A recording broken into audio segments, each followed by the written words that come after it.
Johnny Fontana, Half Amazing TV, back with another video.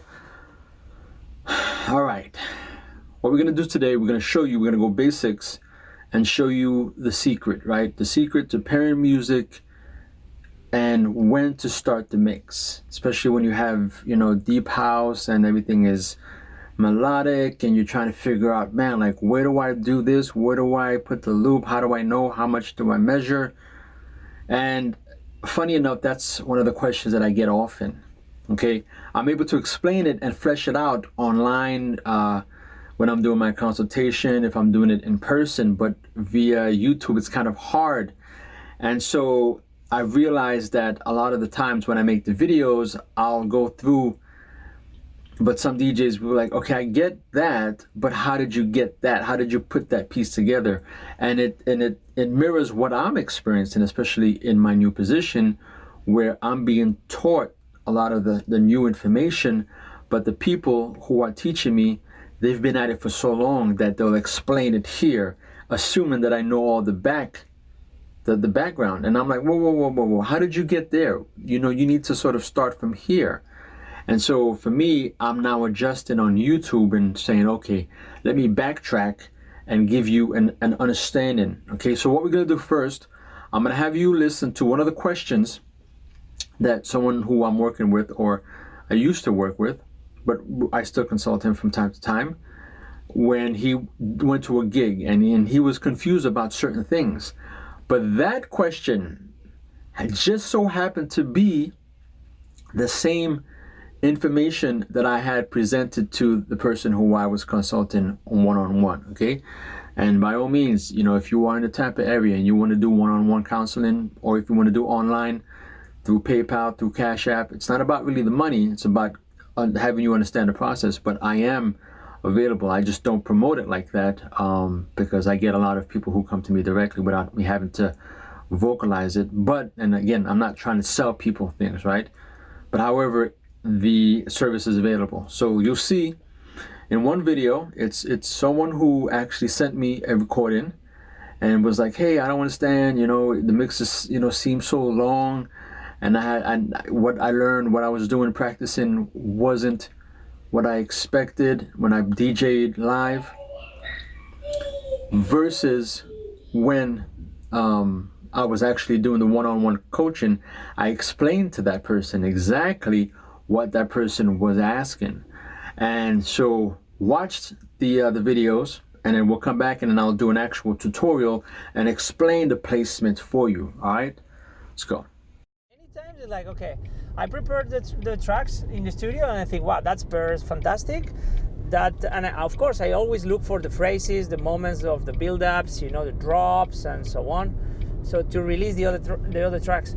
But yesterday I felt like the tracks were playing for too long, so somehow you got, let's say, the center of the track where the energy is great, people are dancing, but then suddenly you get the drop, the track is finishing, perhaps you have 2 minutes ahead, and still I set up my cues, a bit not far, but just to make the tracks merge properly and be able to EQ properly. So okay, when I was doing that in the studio at home, of course the EQ doesn't take that long, because usually I don't go up with a fader with the EQ so killed. But yesterday I had to do that, so I had to reprogram the whole set and have the hot cues much earlier in order to be able to fade up the track and slowly EQ and adjust. So I don't know, man, that was hard for me, because I thought like, wow, all the work I've been doing at home is just shit. It's not worthy at all, because obviously when using a different sound system, it's a complete different spectrum and scenario. Again. Let me ask you first, hold on. Oh no, yeah. Oh my god. Alright, so what's it called? Always the last phrase of the song. The one that I'm trying to, the one that's ending and the other one that's starting. So when one's starting, it has to be the same time as the one that's ending. For now, yes. It has to be because it creates the actual flow and the energy of the music. Because again, everything works in phrases. See, the purpose of doing this, right, practicing, programming the sets, is now also being able to determine where songs begin, where they start, what goes with what, and then that's how you get to know your music, right? So over time, you start to remember placements of songs. A lot of DJs, they put the cue points. They put so that they can remember. I'm just not a fan of cue points because you're gonna do that for every song. I mean, you have 2,000 songs. You're gonna put a cue point just so that you can remember for every single song. No, right? So you don't want, a song that's so busy mixing with the song that's here because they're competing and the sounds are clashing. The bass is gonna be So on. last phrase of the first song with the first phrase of the second song. Yeah. Always. It don't. Most of the time. Well, if you want to mix that way, Yeah. okay. But again, certain songs. For this particular assignment like that. Yeah, exactly. Okay. And as you progress, you get better. Then you can start manipulating however you can start manipulating. But this right here, what it's doing, it's the basic, but it's helping you understand how to maneuver and hold multiple mechanics in your mind. So being able to know, okay, when to set it, subconsciously read count the beats and the bars and the phrases. Also knowing how to properly EQ the song. Because this right here is pretty easy. Not all songs have the same sound, so which means that you may have to manipulate the EQ a little bit so that it's not too high, it's not too low. All of these factors play a role. You see what I'm saying to you? And also the tempo as well. And that's why right now it sounds easy. It seems easy. It's like, oh, okay, two songs. Those two songs Yeah, in particular. yeah, they go well. And don't be afraid, right? Because this is the time where you are not behind the decks, you're not behind the crowd yet. You're actually testing out the music, right? You're testing, okay, where does this go? How does this go together? Now, often when the tempo and the ending of this song will always be the same, no matter what song you're playing it against. So which means that it gives you an opportunity to get to know, okay, so this song right here is going to stop around maybe 30, the beats ending. So now you know the beats ending here at 30 seconds. Okay, so you have what? That's 16 bars, right? Or no, not 16 bars, sorry. Yeah, that's 16 bars. So now you know that for future reference, this song will always end, right, at that 30 second, 16 bar mark, right? So if you ever want to do anything, if you want to cut it short, if you want to extend it, that's your placeholder. That's your placeholder. But that's something that you can know from memory. Now, from here, you can mix these songs here, but it doesn't necessarily mean that it's going to be your final product. It's just basically you just test it to see, okay, where can I do it? Where is it going to sound better? If I want to extend it a little bit more, if I want to cut it a little bit more. And guess what? If you because again, they both have the same timelines, you can do one style for this mix. For the next time you play this song, you can do it again or change it up for another song when you pair them together. Just by you sitting here, not live, and just using the controller and being able to test out these tracks, it gives you an opportunity to better understand not only this track but other tracks where they end with 16 bars. You see what I'm saying to you? Now again, this is for basic, especially for those watching, this is basic structure of phrasing, okay? It doesn't always gonna go that way. Sometimes you may cut it short, you may extend it, but the reason why I'm having you start bringing in the long mix is so that as the music is coming in, it's not abrupt. It's flowing. Everything is nice and even. It's structured, and you can flow from this song to the next song because you. And not only that, it's forcing you how to use your EQs as well.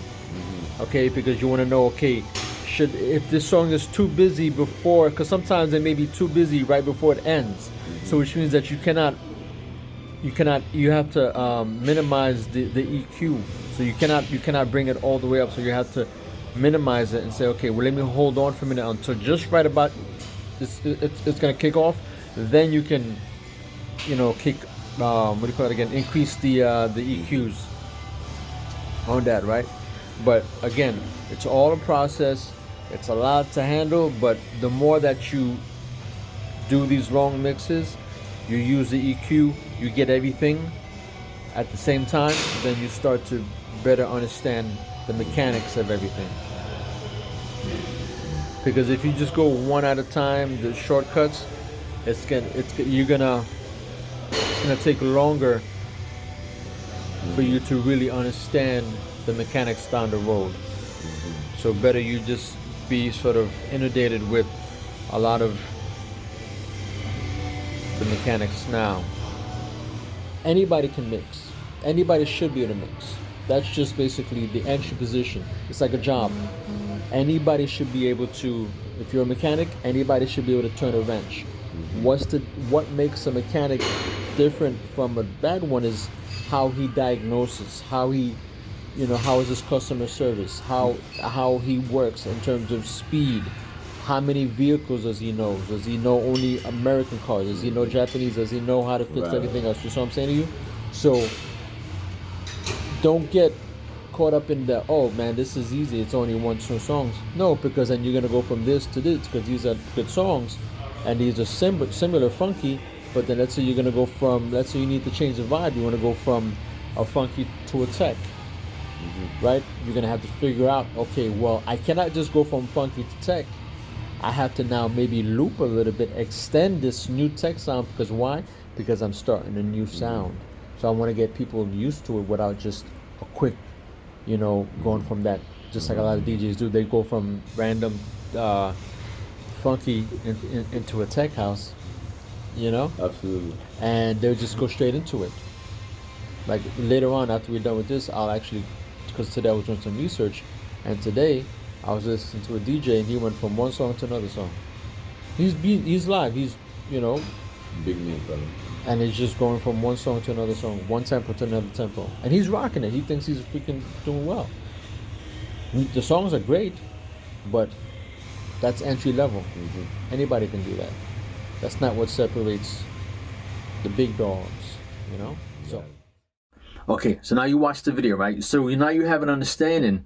And now one of the key things that you must take away from that is that the reason why I do long mixes and what has helped me is being able to understand. And a lot of people don't really understand the mechanics of mixing, especially when it comes to deep house, because now everything is ADD. Everything is now. We are being cultivated and groomed for the here, now. Everything is like on the spot. So now when people mix, they quick mix. They quick mix the flashy house, the this, that, and the third. And it's okay, but you're losing out on the fundamentals. So, believe it or not, one of the secrets to DJing, especially house music, is intuition. So that's something that a lot of people don't really talk about because they don't understand it. Intuition is usually people, or those who have intuition, or those who actually live for the future. Those who don't really have it or don't employ it or use it are those who are in the moment. Like they enjoy the moment. They don't care about planning. They don't care about what's going to happen next. They just want to live everything what it is right now. It's what's before them. They're so enthralled and invested with what's happening here. You see what I'm saying to you? Versus me, I'm all about the future. So when you talk about the new trends, what's happening, I'm not thinking about, okay, what's happening now with this trend. I'm thinking, okay, how is it affecting the DJ culture? How is it affecting other people? How is it affecting society? How is it going to relate? So a lot of the things that I argue about today usually comes forward tomorrow when other people start picking up on it. Give me an example here. But it's a question that in a way can't be answered because everybody has their own opinion. One guy's rebel is my poser. Because if you go too far, they actually can't understand the rebellion because they actually don't understand what the person's rebelling against. The things I've been rebelling against for over 20 years are only now being understood. Which is strange, because I've been rebelling the whole time. So I actually look kind of smart in hindsight because people could see where I started rebelling way earlier than maybe people thought I needed to. It certainly wasn't good for my musical career, but it was good for my heart. That's why I'm still here and able to make music, and able to make music with great musicians, because we get that. And every time we walk into a situation, we have to encounter, in essence, a lesser version of what we're capable of. And we have to constantly be told that somehow that too much is not enough, which is really weird. It's like a woman who refuses to get plastic surgery and all her friends are like this at 55. You know, if people around her don't appreciate the fact that she's aging gracefully, well, you see, it inverts itself. So a band like Smashing Pumpkins sticks out precisely because we won't go along with the inversion. You see what I'm saying to you? All right. So now let's go ahead and do the actual test, right? Okay, well, no, the tutorial. Let's do the authenticity check. All right. So now let's go ahead and see where we are. You can tell that this ends off right here. So you see it has a minute and a half. You can count the bars and measures and all that stuff. And a lot of folks, they like to bring in the music here, right? I'm not a big fan of that. I like to keep the momentum going, right? So people are like, well, how do you know when to loop, when not to loop, whatever, right? So let's go with this right here.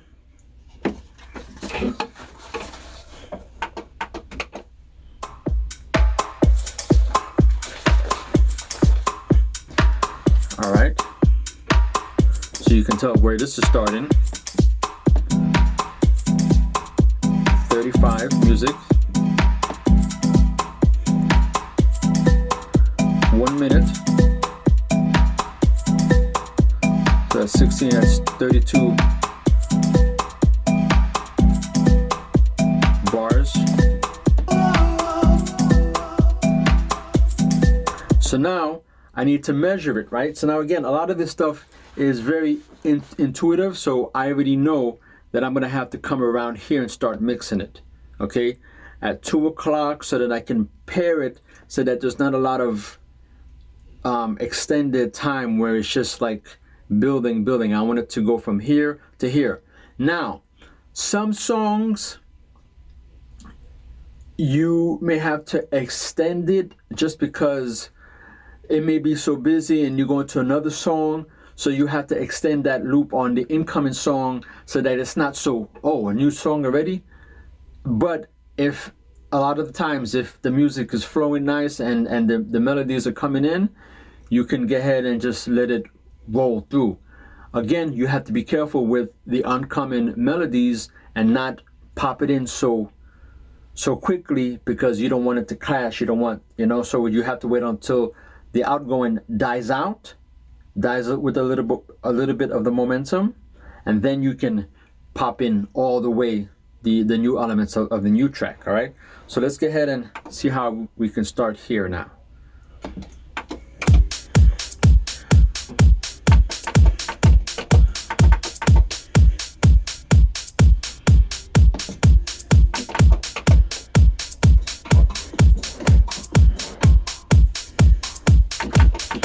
Okay.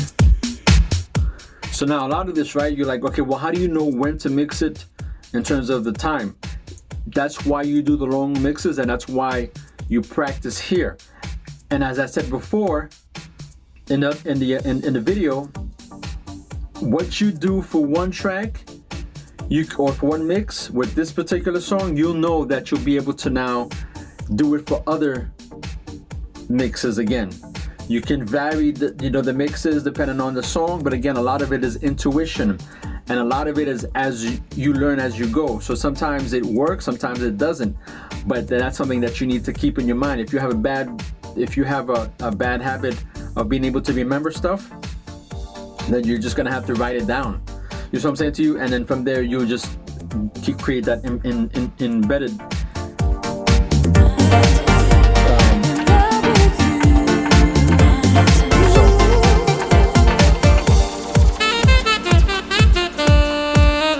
I started at 2 minutes,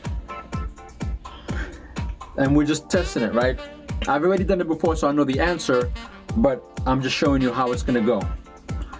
So, for the sake of time, I'll go ahead and move it forward.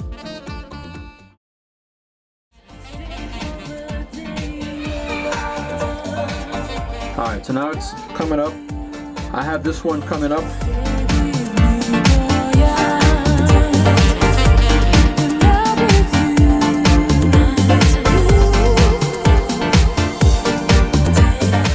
And I like, when it comes to deep, I like just using the rotary without all the EQ because it's smoother. Watch.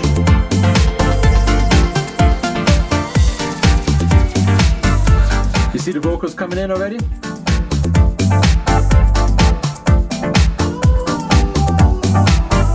It's okay, but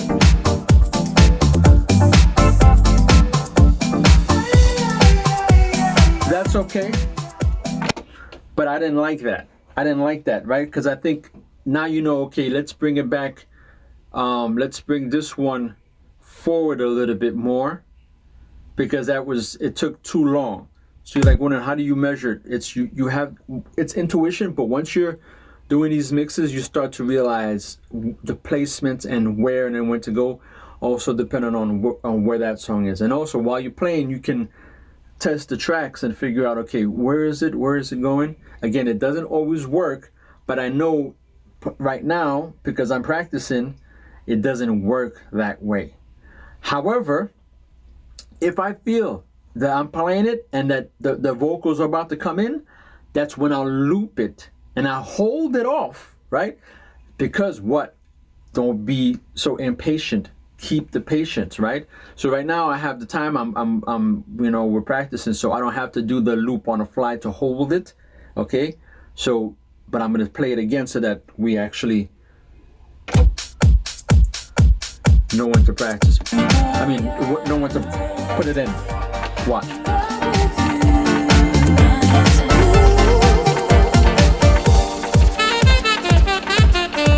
So I would have put it there before, but I'm gonna wait 15 seconds, which is what? 8 bars.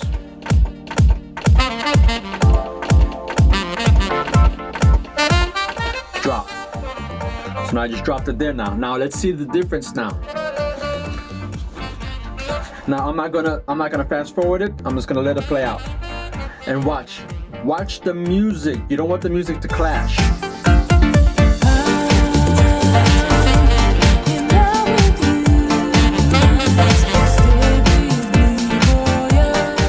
So I'm using the CDJ, so that's why I have to make sure that the BPMs are matching.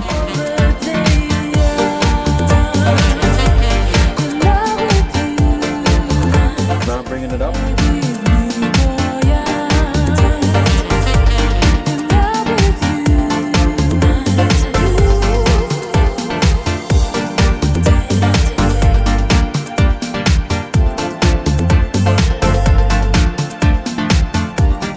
And with the rotaries, it's good because it minimizes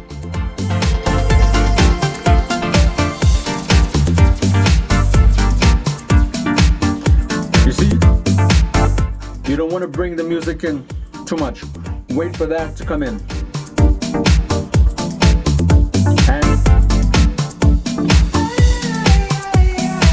And now, loop. I found a good spot.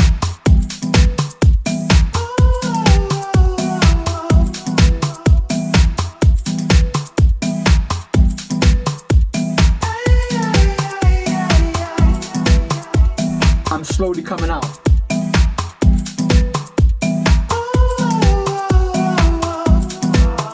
drastic moves. Patience. Just a little fun, could you be the one if you open up and let me know a bit about you? I have time because this is still rolling. A little closer, don't be shy, that's just the way that you are. Because the bass hasn't kicked in yet. If you catch the tide, enjoy the ride, 'cause you never know when circumstance will overtake you. Once the bass kicks in, then that's when I'll You know it's right, you feel the same watch. as me, yeah. Simply beautiful. You see? Now continue slowly bringing it out. Simply beautiful.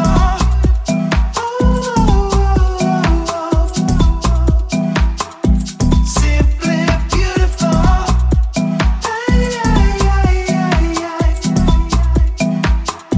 Simply beautiful. And I'm out. Enjoy.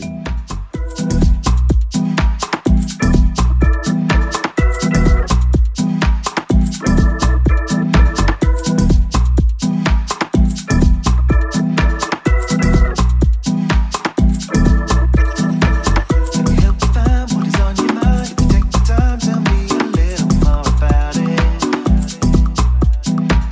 I can help you see what drives you breathe. You can be whatever you want. Oh. All right. So that's where we are here.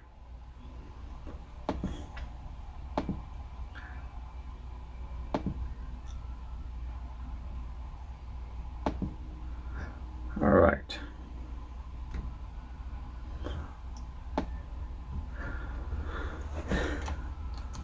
All right. So now you got it, right? Hopefully I broke everything down. See, so now you see where I had to make that adjustment. Now, the first mix, if you don't know your music, because again, we have so much music, like I was doing some transfer. I transferred 10,000 songs, right, in all my folders. Because I cleaned out my folders, so there's nothing extra. To all the music that I use, it's 10,000. In all of my, like, I don't know how many, 80 folders and subfolders. So you're not going to know all your music. And again, some of the music that you play often, you get to know more. And that's why it's important that as you're driving, you take those folders, you put it into your USB, into your car, into your mobile phone, and you start listening. You get used to the songs. For me, I don't practice a lot. For me, I'm good at playing music and remembering as they're playing where they go. Because again, intuitively, you know, okay, this is 30 seconds, 16 or whatever, 16 bars, a minute, 32 bars, whatever the count is, and you sort of like get, you know, the picture and the drift for all the songs, okay? Because they're all the same. And what differs is how the music comes in and how you may have to use your EQ. So I have another video coming up next, is basically how to properly EQ, you know, your music as they're coming in. And I'm going to explain better about the EQ process, you know, when you have incoming and outgoing music, all right? And how do you pair them and to ensure that you sustain that momentum, you know, and all that good stuff. But I really hope you understood. Once again, I'm trying my best to break things down, but I have to sort of balance it out, you know, because there's a lot of DJs who are not new, you know, and they just want some perspective and in order to better their mixes, right? So we're always learning. I'm learning. I'm not, you know, a person who would say that I would never want to learn, and I'm always learning. That's why I'm always doing the research. I'm always on forums. I'm always watching YouTube clips. I'm always watching interviews, right? I'm always watching stuff that's not related to house, but to hip hop. And that's why I do all these little clips of other people talking, okay? Because I'm always about the culture, thinking forward. And that's where my intuition comes from, right? So hopefully this made sense to you. If you have any questions, email me at info@boothridertv.com. The link is down below. If you're in the Tampa area, you want to do one-on-one, or if you want to do online one-on-one, don't hesitate. Info@boothridertv.com. Johnny Fontana, Half Amazing TV. We out.